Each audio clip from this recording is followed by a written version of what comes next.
yang bisa memberi semangat, memberi harapan, memberi kekuatan, menuntun pada jalan keluar, bahwa ada Tuhan yang sanggup lakukan segala perkara. Berikan tepuk tangan yang meriah buat Tuhan. Taruh tangan kanan saudara di dada dan bilang, saya mau ambil peran itu.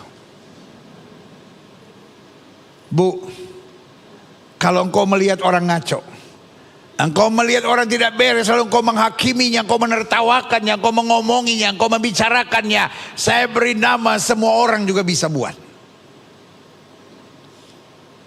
Tapi hanya anak-anak Tuhan Yesus yang bisa mendorong, yang bisa mengarahkan, yang bisa menyadarkan dan mengingatkan dia, masih ada kasih Tuhan yang luar biasa.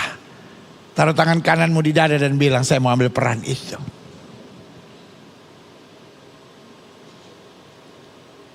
Tubuh dan darah Kristus yang hari ini telah kita nikmati bersama, itu mengajar kepada kita, Kristus tidak mengambil peran menyerang, Kristus tidak mengambil peran melukai, Kristus tidak mengambil peran untuk menghakimi. Tapi Kristus mengambil peran, mari kamu yang letih lesu dan berbeban berat, aku akan beri kelegaan kepadamu. Saya tidak bisa bayangkan jika jemaat yang ribuan ini, baik yang ada di gereja maupun yang ada di rumah masing-masing, masing-masing mengambil peran dan berkata, Tuhan, saya harus berbuah. Supaya orang bisa melihat pengharapan, kekuatan dan jalan keluar dari Kristus. Maka saya percaya mulai hari ini ada kegerakan rohani yang luar biasa dari anak-anak Tuhan yang menerima pemulihan Tuhan. Berikan tepuk tangan yang meriah buat Tuhan. Sama-sama bilang, saya siap ambil peran itu untuk berbuah dan menjadi berkat. Selanjutnya saya pelajari bagaimana memiliki kehidupan yang berbuah. Tadi sudah saya jelaskan bahwa kehidupan yang berbuah bukan bagian dari mujizat. Kehidupan yang berbuah bukan bagian dari karunia sehingga yang satu mendapatkannya dan yang lain tidak mendapatkannya. Tapi berbuah adalah bagian dari perintah Tuhan yang setiap kita akan mampu melihatnya.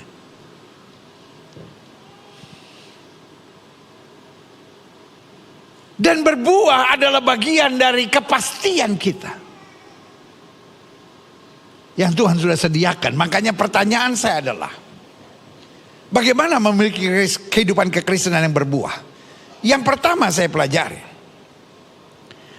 kehidupan kita pasti berbuah jika kita rendah hati, sehingga ada kerinduan untuk selalu mau jadi saksi Tuhan. Kuncinya apa? Rendah hati. Kenapa bangsa Israel kemudian ditolak oleh Tuhan?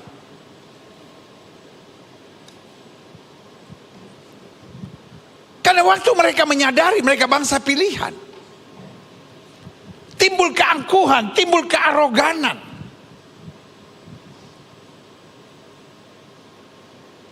Sementara sebaliknya kita yang menerima anugerah harusnya makin rendah hati. Amin. Orang-orang yang rendah hati, yang pertama dia menyadari semua yang dia punya berasal dari Tuhan. Yang kedua dia menyadari dia bisa ada sampai sejauh ini itu karena Tuhan.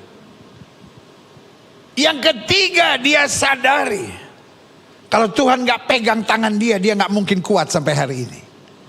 Dan yang keempat dia sadari di depan itu selalu ada berkat, rahmat, anugerah Tuhan yang luar biasa. Berikan tepuk tangan yang meriah. Sama-sama bilang, saya menerima anugerah. Sama-sama bilang, karena saya menerima anugerah, nggak ada yang bisa saya banggakan. Saya hanya rendah hati dan sadar Tuhanlah kekuatan dan penghiburan saya. Haleluya. Yang kedua, bagaimana memiliki kehidupan yang berbuah? Yang kedua saya pelajari, kehidupan kita pasti berbuah jika kita hidup dalam firman Tuhan, sehingga ada rasa malu jika kita masih hidup duniawi. Kalau kita tertanam dalam firman Tuhan, otomatis kita berbuah. Karena ada rasa malu. Kalau Tuhan sudah baik sama saya, Lalu saya melayani aja hitung-hitungan sama Tuhan. Tuhan sudah baik buat saya. Saya nggak mengembalikan perpuluhan milik Allah. Tuhan sudah baik sama saya. Apapun saya mengeluh, apapun saya bersungut, persoalan kecil saya kecewa, persoalan kecil saya tertekan, saya beri nama. Itu orang yang nggak tahu malu.